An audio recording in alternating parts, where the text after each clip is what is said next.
And welcome back. We have 59 minutes. We are talking about bedwetting this morning.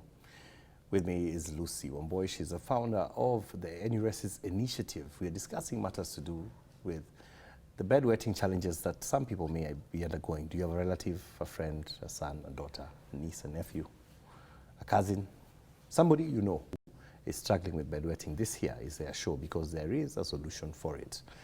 And we were just talking about, some of the methods. We will repeat it, of course, at the end of the show about this particular gadget that you can use to enable someone to stop. But I want to talk about bedwetting in adults.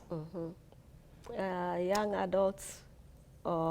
Young adults, older adults, wale watu wamepita teenage kuendelea. Wamepita teenage kuendelea. Yeah, because it's first of all, it's a very quiet thing. Oh yes.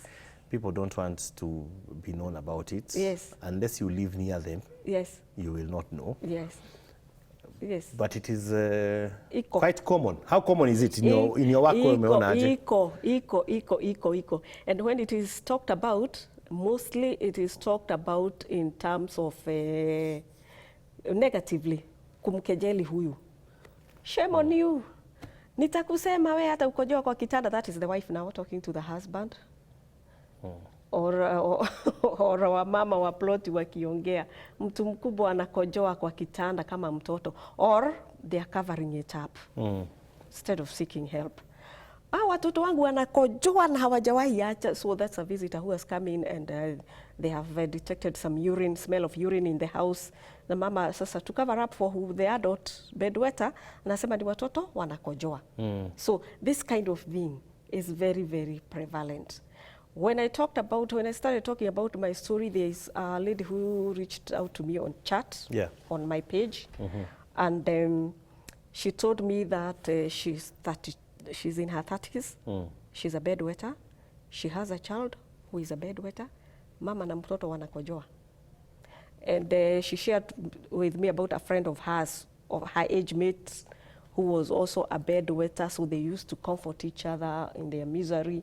And this girlfriend of hers went and spent a night with her boyfriend, and she had an episode of bedwetting. Na huyu boyfriend akamushambia, akaeneza hiyo maneno mpaka kwa groups zao za marafiki, and it was too much for this lady. She took her life. Oh no. And this lady who was telling me like this told me she has also contemplated. She's had ideation of suicide many times. The only thing that was stopping her is that she has this child of hers who is a bedwetter. Sasa naona huyu mtoto nitamwachia nani? Mtoto wangu mkojozi. Yeah, it's bad. So it's bad. It's very psychologically traumatizing. So much. Because I was imagining, I was just telling you, it's in the morning after, it's very heavy on somebody who's done it again. Yes. This is something you can't hide. You can't pretend. Because they really want not to do it. There's so much. And there's nothing you can do to hide it. Okay, you are a bedwetter, you are a bedwetter. When you wake up in the dorm and your bed is wet, there's nothing you can do, you can't hide it.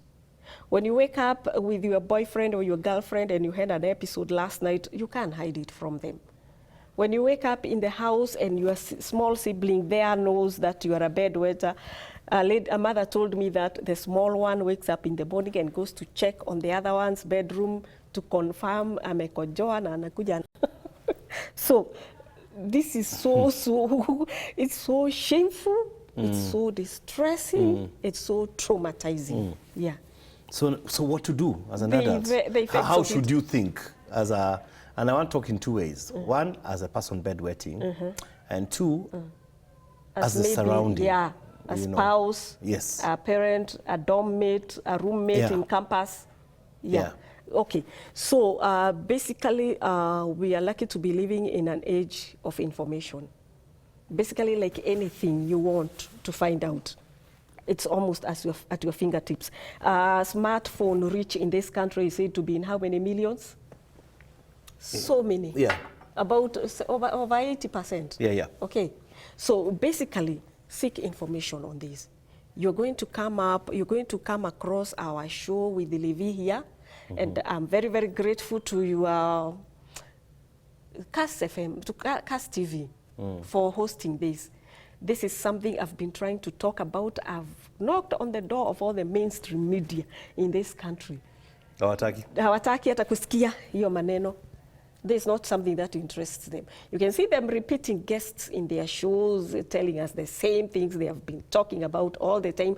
But something like this, imekuwa ngumu. What do you think sana, the issue sana, is? Why do you sana. think people are running away from that discussion? Stigma. What are you talking about? You know how it was like when people started first talking about AIDS, condoms, sex, and all that. It was hard. It was very, very hard. Even somebody who would go and say they have been HIV for the last 10 years, they would be told they were lying. Yeah, it was hard. So people are hoping it's that problem that will just go away. That's everybody hopes.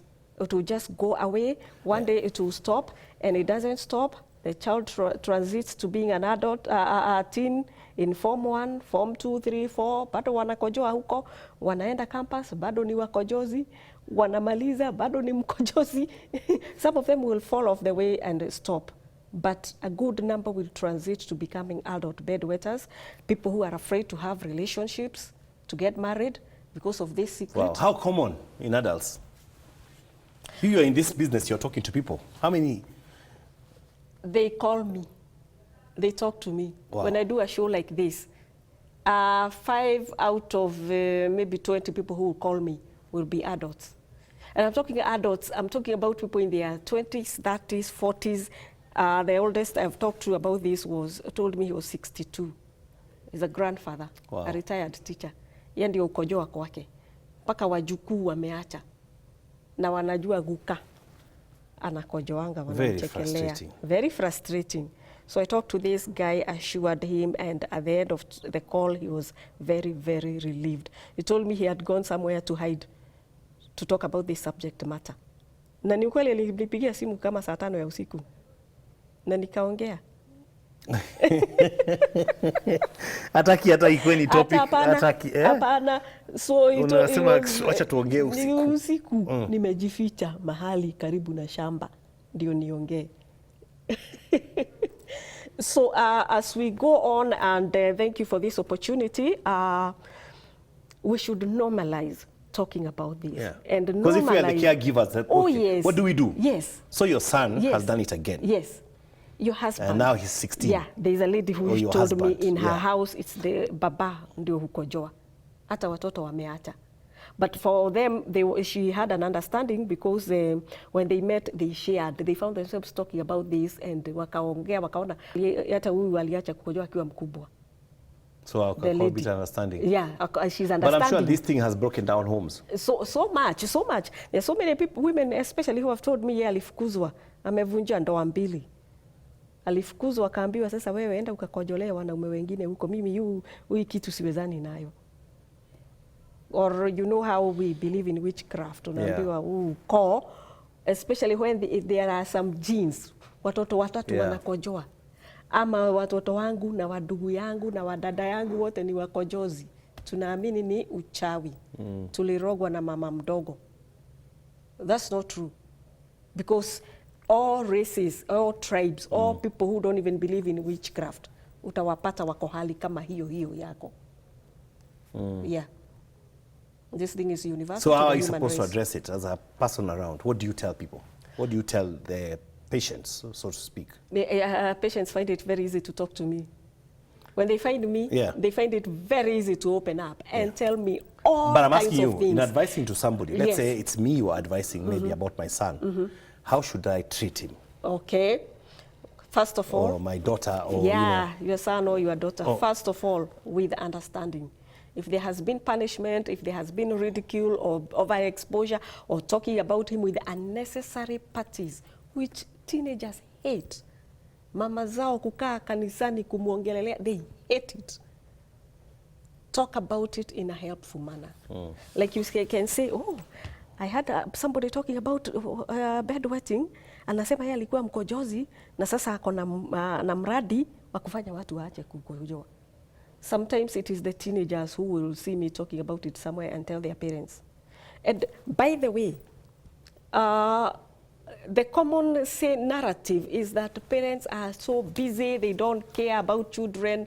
But my experience in this work is that parents are very, very much with whatever their children are going through.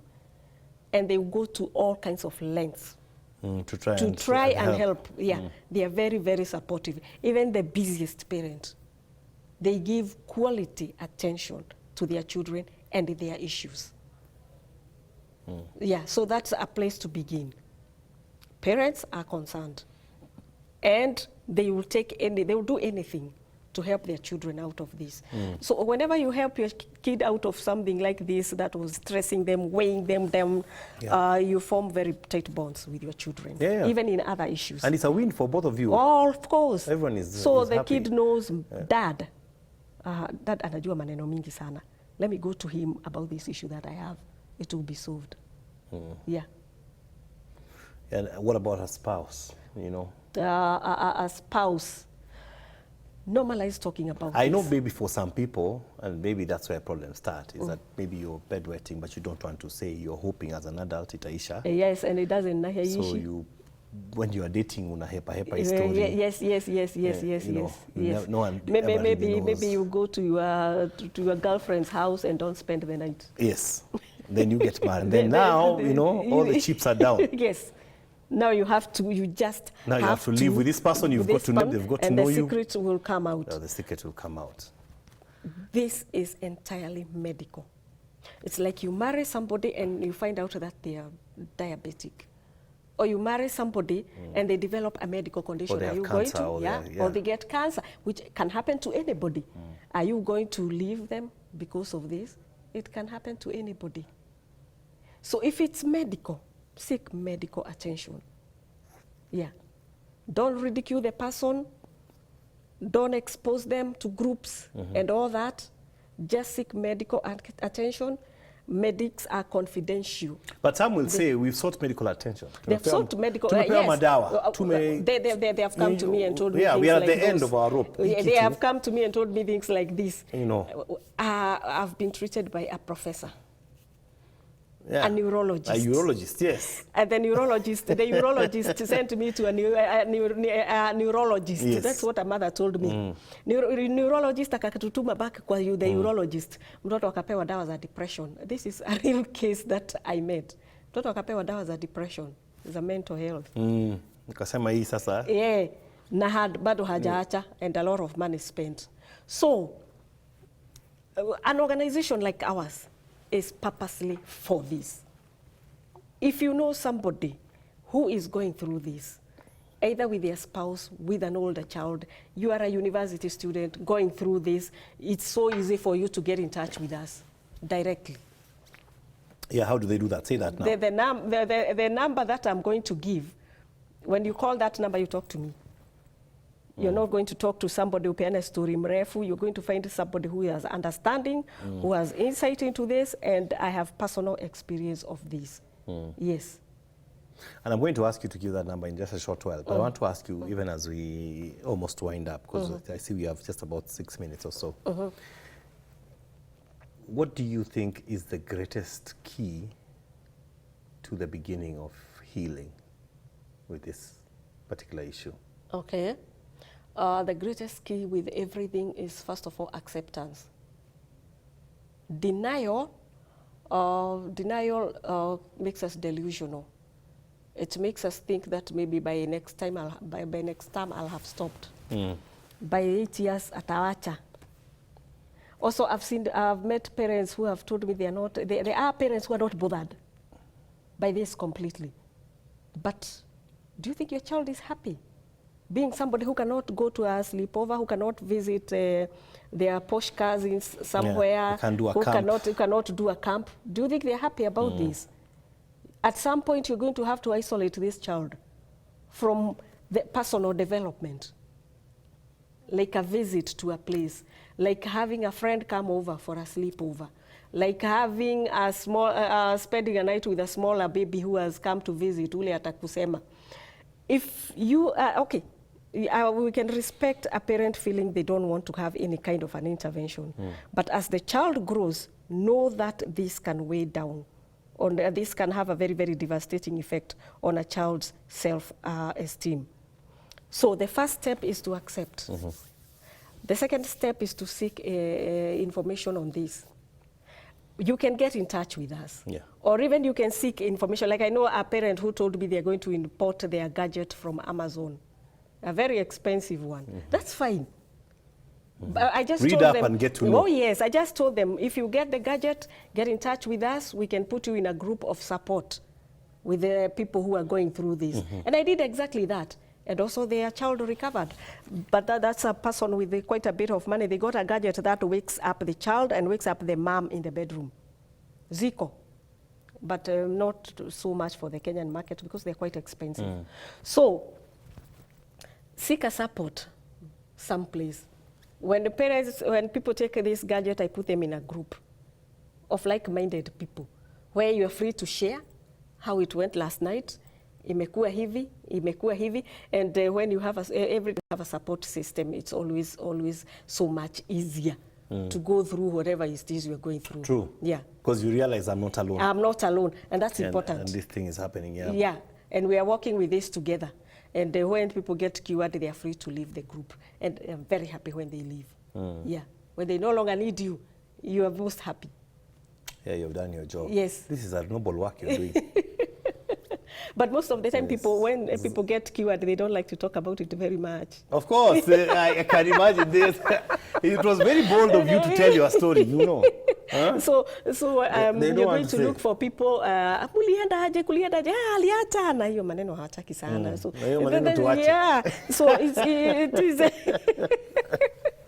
it is something actually very, very relieving. Yes. I can imagine. Yes. So you're saying, just for recapping, this gadget is available. Yes. It helps you by setting Yes. off an alarm. Yes. They're able to reach you to get it. How do they reach you? Tell them now. You can get in touch with me. Call my number 0713 679 187 0713 679 187. You call that number, you're going to find me. Also, there is a Facebook page for social media people, Enuresis Initiative. Find that page.